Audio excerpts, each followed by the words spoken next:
In Oregon, they're dealing with runaway lawmakers.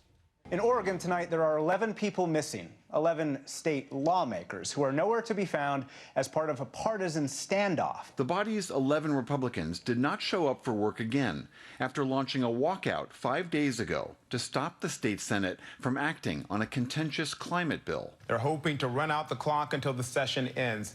Some of them even fled the state after the governor threatened to dispatch state police to round them up. One of those senators responded to the governor's warning with a threat of his own.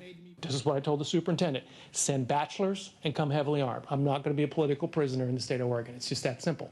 Holy shit! What the hell is going on in Oregon?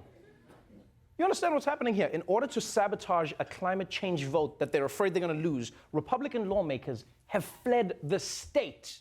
Yeah, they've just run away. And now they can't vote. This is the legislative equivalent of unplugging the Nintendo when your brother's beating you. That's what this is.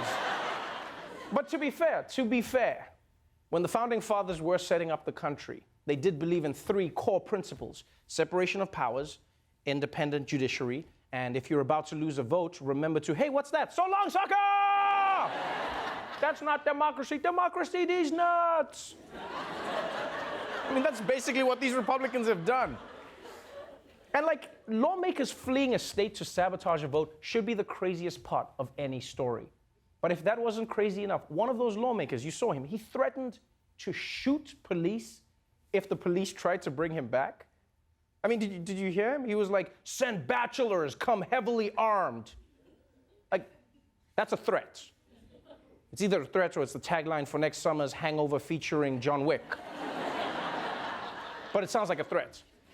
And it's interesting how there are some Republicans out there who have the most contradictory views about law enforcement, right? They'll be like, shut up, Colin Kaepernick, Blue Lives Matter, you respect these cops, but if these cops come for me, I'll pop a cap in their ass.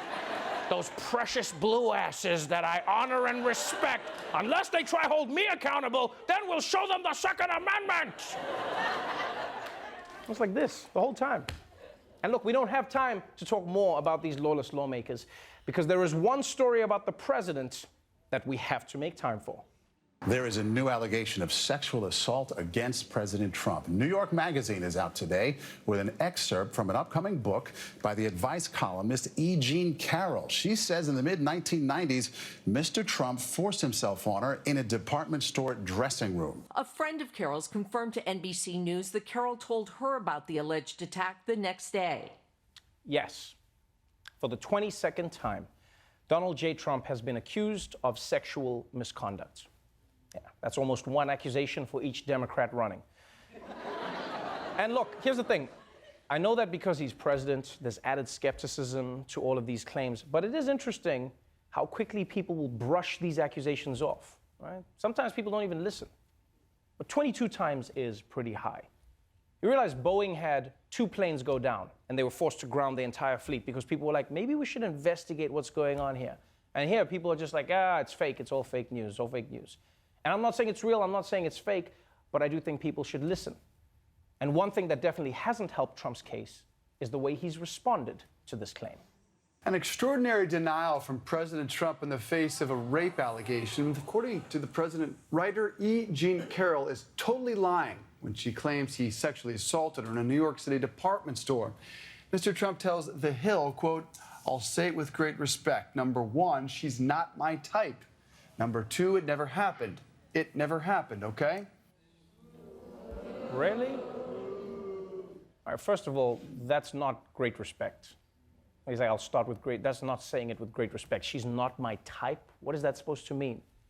If your denial leaves people thinking there is a type of woman you would rape, that's not a good denial. Yeah.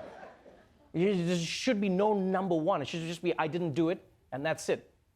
It's like rules for using a bathroom at a party. Only number 1, no number 2s. You don't add anything else.